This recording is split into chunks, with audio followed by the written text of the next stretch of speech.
namni harka rabbitti ol qabee fi namni rabbitti maali oromoodhatti harka ol qabe harka qullaa hin deebi'u yaa namni keenya ugaa dubbii namaa hiihu maaliif jennaan rabbitti gaafa harka ol qabde rabbiin kun hiqaanfataati harka qullaa gas hin deebisu oromoonis akkasi yoo oromoo tanattis harka keekan ol qabde oromoon tunis ummata qaanfatuuti ummata gaggaariidha ummata safuu beeku kanaafu oromoonis harka qullaa nama gaggeessu tana hin beetu hattan diina isiitu oromoon nyaachistee obaasteeti akkasi gaggeessite dhugaa rabbi nuti wayyaaneetu sinqii itti goone jechuudha wayyaaneetu laala oromoo sinqii itti goone biyya isaanii sanarraan tana niiwork fakkeessineeti biyya teenya keessaa duduudhatti jira tana hunda kan nu godhe gaaroommina keenyaati hundaafuu baga nagaan dhuftanii isiniin jenna maaliif oromoon tuni hedduu gaggaarii jechuu fedheeti hundaafuu isin galaami oromoo jechuun oromoon ummata rabbitti ol dhiyaatu irraa tokko yoo akka birootitti illee nutti himii jettan oromoon ummata rabbitti ol dhiyaatu ummata yoo waa kadhatellee rabbii isaa kanatti ifannee kadhatu jechuudha ummata akkasiiti kanaafuu nuti ummata oromoo tahuun keenya kuni waan guddaadha hundaafuu baga nagaan dhuftanii maal jechuuf heeteeti yoo jettan taate oromoon tuni ilhaam umar ni beektan mucayyoo somaaltitti minisootaa san ilhaam umar jaaniini ilhaam umar jechuun tan ummata naftanyaa ummata firatti alba'u kanaa miti Donald Trump fincaansiste jechuudha amma ijoolleen jimmaatuun faa maal abbaasii aartisa maal aartan isin faan hisaaba keessan jirtaniiti ani ummatuma afaan oromoodhaa dubbatu ummatuma booy ummatuma hinaafu kanaati tuna aarsa dhugaa rabbi maal abbaa keessanii hinaaftan booy isin faan ummata afaan oromoo haasa ummata naftanyaadhaaf sagalee ta'u mana abbaataachuun naanta gammadaa kaa yaa akhi billaa aleekum kana boodani feetaniimi Jawaar tokkichi nuu bahee feetu oromoo naa gabromtu feetu deemaati hidhadha kana kuno wanni nan fedha kana ni gootanii Jawaar tokkichi nuu haaba'u Jawaar tokkichi bayeennaan wanni hundinuu ni baati beeka oromoo warri silaa hidhame hundinuu ni baha maaliif jennaan Jawaar jechuun waan adda addaatiin deema inni kanaaf rabbiin nagaan nu haa baasu yenna isee Jawaar maammannuu baanaan hidhamtoonni mana hidhaadhaa keessa jiran hundi isaanii nuuf bahan isin galaami ijoollee jimmaa isin bahuudha qabdan keessa maaliif jennaan isin ummata ustaad raayyaa ajjeesisuudhaa deemu keessattuu ijoolleen jimmaa waggaan isin hin ja'u warreen shanyii mootiif hin jettu ilmaan mililik warra ustaad raayyaa ajjeesisuudhaaf maallaqaa fi kana walii qaqqabaa jiraati beeran keessanis hundi keessanii isin qushaasha dhugaa rabbi hedduun isin tuffadhe warra shanyii mootiif hin ja'u ummata hooleyyii kana hedduun isin tuffadhaan hedduu baqlaawaa biratti qushaasha hin geessan an ture barkan isin arke ture arraa miti kan isin arke baran nuti keessattuu dafnee waagarra hogga dafnee waagarre san isiniif hin beetan xabi'aa naftanyaa waan qabdaniif qalbiin teessantuuni hedduun agartu gartanii akka shira hoddattan ni beeyna shirri isin hojjettan ammoo ni mul'ataasi nuti immoo dafneeti waagarra nuti ummata akkasitti dafee waa arku jechuudha kanaaf isiniin keessattuu udaan bule kuni ustaad raayyaadhatti waan adda addaa yaaduudhaa miti isaa ajjeesisuudhaa miti ummata akka godhuu hin dandeessan garuu waan akkasiisan godhuun keessan isiniif xiqqeenya yaa hoolayyi yaa ummata miskiin okay suuratti deema ustaad raayis bu'aa isin ijoolleen baalageen akka ijoollee jimmaatittis baalagee ijoollee safuu hin qabne ijoollee xiqqaattuu ijoollee namni kun nama guddaadhaa hin jenne ijoollee namni kun piroofeesaraa hin jenne ummatuma ol ka'eetuma bas waani beeynaadhaan ulamaa'otaa fi ustaazota hundarratti ol ka'eetuma akka raachaatitti fannifamu isin jechuu baalageen so mee oromoo naannoo biraa laalaa ijoollee arsiidhaa isii ol baatee ustaazota arrabsituun agarre abadan ijoollee arsiima hattan ulamaa'ota arrabsuu dhiisii jecha tokko jettuun jecha tokko isii waa'ee ustaazotaati irratti laayivii seentu dhagare waggaa meeqa sooshaal miidiyaa kanarra waliin turre takkaa dhalataa arsii dhalattuu arsiidhaa dhiiraa fi shamara isiidhaa takkaa ulamaa'ota irratti isaanii yaada kanne in agarrega hin jiru yaadaa miti qeeqaatuun goone takka maaliifin tana jee maaliifin arsii isinii bideen beeytanii isinii kanaatitu arsii tana hin fee gartani waan isin arsii tana hin feeneefi kana isiniin jee inna waan isiniin jee gaa oromoon taan niwun jettuuyi oromoon taan niwu laayiviin seentu akka isin arsii tana balaaleeffattaniin beeka joolleen arsii tun takkittiin isii shamarattiis dhiirti isiitiis takkaa laayiviidhaan akka keeysan akka joollee jimmaa baalagee tanatti ol baatee ustaazota isii arrabsitu isii xiqqeessitu isii suuraa ustaazotaa gaddeebistu arkeetis hin beeku nillee dhageenyees isin bar laayiviidhaan as baatanii bar beerran keessan hundi isiidha amma beerran keessa warreen laayiviirraa iyyuu ifi warreen biyyattii simattan isaan hundiinuu ummata baalageedha ummata namni maal naan jaa hin beene jechuudha isin amma ummata akkanaa kanaatiitu ol bahee ustaazota qeequudhaa fi ustaazota billaa aleekum gartanii ummata akkanaati jechuudha kanatti baqlaawwan hedduu isin tuffateeti isinii kana wahittillee isinin isaaf dhugaa rabbi wahittillee isinin isaaf shamara keessaniis haa ta'u wanni keessaniis haa ta'u kanaaf suutatti nurraa deemaa isin isaaf achumatti ilaala achi goraa nurraa isin hin jenna joolleen gaggaariin ni jirti jimma keessa joolleen gaggaariin ni jirti joollee gaggaarii sanittillee duuluudhatti jirtan isin akkamitti karaa jallaa keenya kana hin qabannee jettanii irra duuluudhatti jirtan jechuudha kanaaf please isin achi goraa ustaazota laayillee goraadhe isin hin jenna rabbiin waan isin qabdan tana barkaa keessaa hafuudhuuti tagama dubbiidhaatitti deemna obboleettiin teenya kabajamtuun ilhaam umar galatoomii jennaan ilhaam umarini onolaa dhufan hooleyyiin joolleen jimma dhiiraa war keessattu dhiirti jimmaatoni ummata funyaan keessaa furrii qotee nyaatu wuxaa kasi naftaa beedima keessa hooleyyii hunda hooleyyii ilmaan minilik abbaa jifaar jetti abbaa jifaar maal isinii godhe waa takka illee goone inni niiti naggaadee koonoosu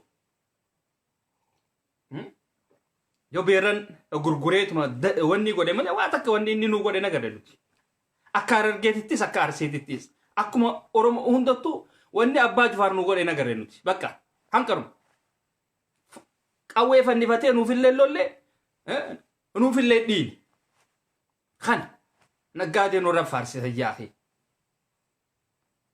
okay naggaadee nurratti faarsina zaayiruma isinitti himna nuti isin hin faarsinu ani isin faarsutu yaa maaliif isinii baalagee tanan faarsu hin faarsu jimmata durii miti bara jimmata durii miti jimma ammaan tanaatuni jimma kashlabbootaa keesseera guraagotaa fi ummata adda baalageedhaa ta'etu keesseera kanaafuu ummata akkanaa kana irra laallu gama dubbiidhaatitti hogga deemne rabbiin keessattuu jaartii hayyuu jaartii tan baratti rabbi namaaf haa kennuun takka jaartii Jawaar Mohammad dhagayaa ajaran yoo dhalaa fuutan dhalaa akkamatti firraa akkamatti deemtu tan odoon ta'in tan baratte fuudhe oromoo dhugaa rabbi dhalaa baratte fuudhe sigaleemi dhalaa irraa illee dhalaa tan baratte tan barumsa qabdu fuudhi isinillee babbaradha teknooloojiin kuttee jirti teknooloojii ammaan tana itti fayyadamuudhaaf yaalii godha okay kanaaf Jawaar Mohammad nama barate hayyuu oromoodha khawaa takka illee itti naafin jechuudha inni har'aan tana mana hidhaadhaa jira garuu inni mana hidhaadhaan bajiru kuni nama hin dhabne bikka jiranillee sagalee tahaafii jiran jechuudha ilmaan oromoo qofa odoon ta'in Jawaar Mohammad kuni harka isaa nama hedduu bira kaayatee jira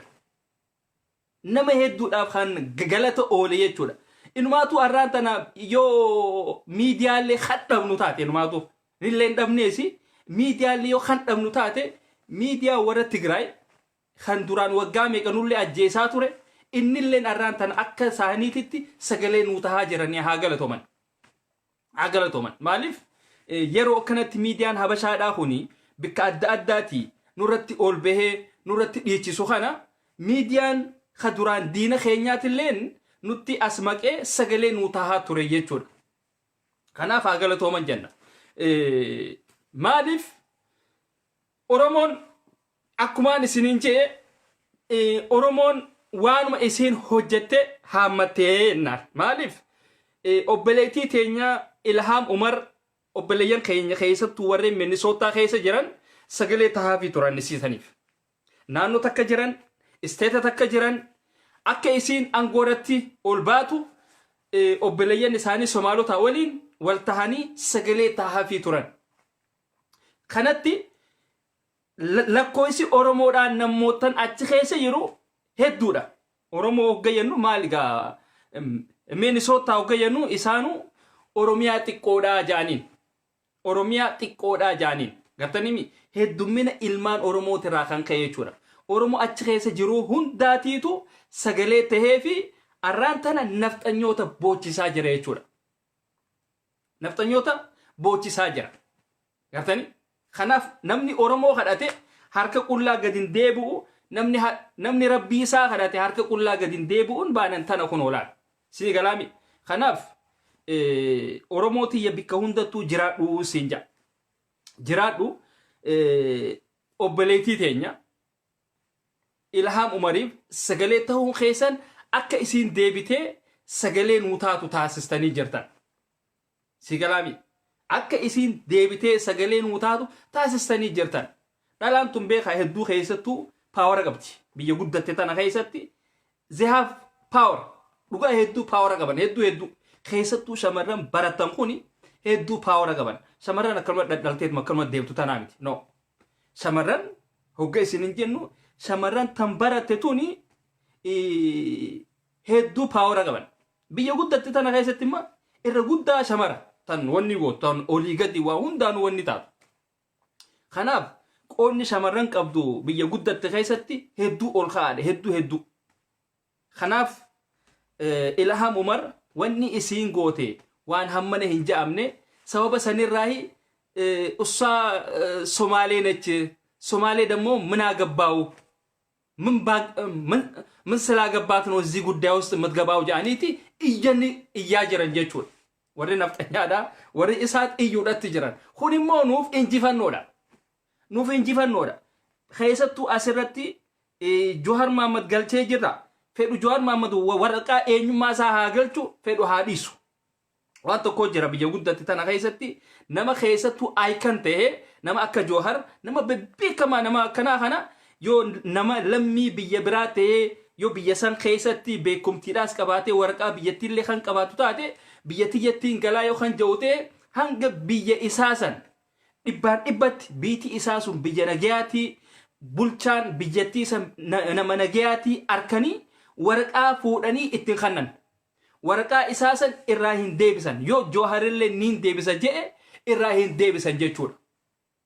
Innaawa gartanii maaltu jira yoo inni niin deebisa jedhe Johar niin deebisaa jedhe ture garuu maal godhan irraa fuudhaniituma kooppii tana fuudhiitii mootummatti kan ni jaanin kooppii tan oorjinaala fakkaattuu jira.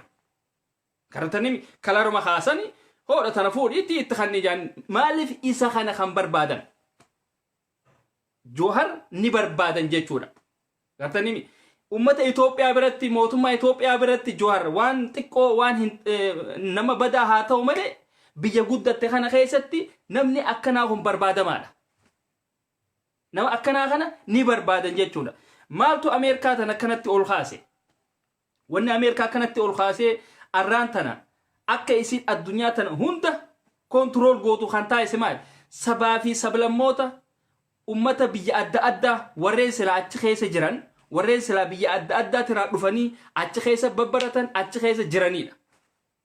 Sii galaabi malee ummata Ameerikaa lammii Ameerikaa qofaa miti. Itoophiyaadhaa jira, Afgaanistaanii, Kaazakistaanii, Uzbekistaanii, Iiraanii, Iraaqii ummatumma biyya ummanni addunyaa kun hundinuu achi jira jechuudha. Ummata babbarateetiitu Ameerikaa tana Ameerikaa godhe jechuudha. Kanatti maantana Jawaar Mohammadis isaan san keessaa nam tokko. Isaan san keessaa nam tokko. Kanaaf Jawaar ifi namni tokko akkanatti nama lammii Ameerikaadhaa qabu mootummaan Itoophiyaa qabee hidhee jechuudhaan iyyannaa orgalfatan. Achiin akkasitti mootummaa Ameerikaatii fi mootummaa Habashaadhaa yookaan Abiyyi wal dura kaayan jechuudha. Ilhaamteenya akkasii wal dura keesse jalaa jette. Amma walirra gaarreeffachuudhaatti jiran gargaarsinis dhaabbatee jira. Waan adda addaatitu hojjetamuudhaaf deemaa jechuudha. Gartanii mi Oromoo. Kanaaf isin wanni isin gootan Jawaar Mohammad akka nuu bahu du'aayii godhaa. Ta duraa du'aayii godhuudha qabdan. Isin wal jaalachuu danda'uudha qabdan. Qeeroo teenya tan dhoomte cinaa dhaabbachuudha qabdan. Kana booda wanni nu barbaachisaa takkaa fi takka. Hidhannoo malee wanni hiriiraatii fi kunis furmaatan kan qabne agarree jira. Mootummaan kun mootummaa badaa, mootummaa summiidha. Gartanii mi? Mootummaallee mootummaa badaadha. Jihaan Salmo oot baatee jirtaate na wuci. Sanu alaabaa teenya qabattee titeeyisi. Biltsiginnaa mo'onishin taas taawuqiyaallesh. Wuci. Si galee si baaseetiin jira. Dhalaan akkanaa qushaashni kanaa tunfaan hogga akkanatti waan hin jedhe babadeessu. Kan fattu. Shemaa isi shemaanchi. Qomaata. Takkanaa tanaa bar. Takkanaa tanaa najisa akkanaa tana. Billaa aleesh. Suutatti deem. Suutatti deem. Nuti lakkaa. Wanni keenya irraa dubbachuu jiraati. Abbaa Jifaar irraa dubbachaa jiraan. Abbaa Jifaar nu biratti waa takka illee wanni hin qabu. Akka Harargeedhaatittis akka Arsiidhaatittis waa takka illee nurraa hin qabu nuti. Anaati turaa dubbadha isaan. Sii galaami. Akka Arsiidhaatittis ana ka dubbachuu danda'u. Akka Harargeetittis ana ka dubbachuu danda'u. Akka Oromiyaa hundattu ana ka dubbachuu danda'u. Garuu nurraa waa takka illee nuufillee hin goone waa takka illee irraa illee hin qabnu nuti Abbaa Jifaar. Wanni inni nuu godhees hin jiru. Bakka. Wanni nurra faarsaniif hin jiru. Uummata nama keessanuu kabajanii isiniiti. Maali? Naftanyaa afaan Oromoodhaa asuutu isin. Maal taata yaa an uummatuma Jimmaa kanaan arga. Uummata afaan Oromoo haasawaa nuti Oromoo dheechaa asii ol bahee afaan guuttatee naftanyaadhaa sagalee tokko. Ganama kanaan arge tokko maal jee alaabaan adda bilisummaa Oromoodhaatii fi alaabaan Minilik tokko akkamitti tokko boo. Afaan ati haasoitu kana bar. Alaabaa tanaatitu fidee bar. Alaabaa tanaatitu fidee hoggaan siin jedhu carqiin afaan fiddii kanaan hin jenne hayyootan isii tana keessaa hayyootan isii tana oomisheetiitu hayyootan isii tana tolche. Hayyootan kanaatiitu alaabaa tanaa fi afaan siraatitti haasoitu sanillee sii fidi. Tana hin beektan ijoolleen Jimmaa. Waa takka illee hin beektan. So kanaaf nuti isiyyuu arraan tana Abiyyiin bara amma ijoolleen Jimmaatuun uummata qalbii hin qabne ta'uu isaanii wanni itti beektan yaa jarana. Anillee nama duraan loqoota Jimmaa kana hedduu hin beeku ture. Wanni abbaan Abiy Ahmad Ali jechaa ture. Abiyoot maarree jechaa ture. Maqaa isaa san sirriitti lafa kaa'u ture. Lakkaanaatiituun dhageeffatiin akka gaariitti waan loqoota kana hin beekneefi wanni inni jedhu sun naagalaa hin ture.